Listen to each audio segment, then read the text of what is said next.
one of the many ways I live stealth in the mainstream. I will never forget it. The other day I was talking to one of my many trans daughters.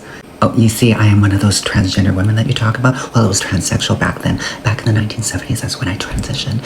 And, you know, it was just so rough back then, so you don't see a lot of older trans women, especially sharing their story, because it was almost impossible to survive.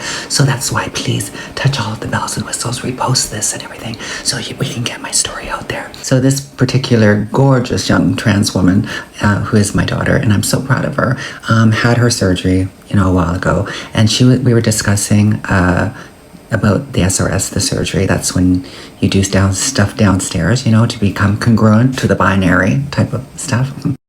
Ugh. You know, sometimes I think in a perfect world, it's like when we don't have to do stuff like that everybody just accepts themselves, you know, how many surgeries that we don't have to get because we wouldn't have to be having to be stealth so much in the world, right? It's just crazy what we had to do to survive in this world, right? Okay, back to the story.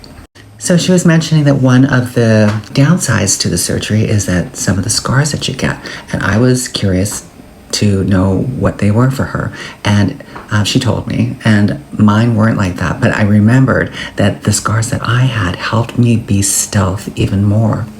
Stealth, like, you know, passing as a woman that was assigned female at birth. Well, what it was is that just below my belly button, there was a scar on each side about that big. And that was something that they used to, I don't know, just hoist everything up there. It was the most painful part of the surgery for me. My whole torso was like pulled in. It was like the tightest girdle I've ever worn. But when I came home and my girlfriend saw it, they said, oh my God, it's like I have those too. And she was a cisgender woman. Like most of my friends were cisgender back then because, you know, this was back in 1997. I lived non-op for 20 years, from 15 to 35. And so once I got into recovery in 91, it's like all of my friends were cisgender girlfriends, right? Those are the ones that saved me and helped me retool my mind and saying that, you know, and dump all the shame and guilt out of my head for just existing, like we all do as women, you know, for living in this patriarchy. Because there was no healthy trans community back then. It was just slowly starting to evolve. So I was in shock. I was going, oh my God, you have those scars too. Like, why? And she says, well, that's when I got my tubes tied. So I put that into my stealth repertoire.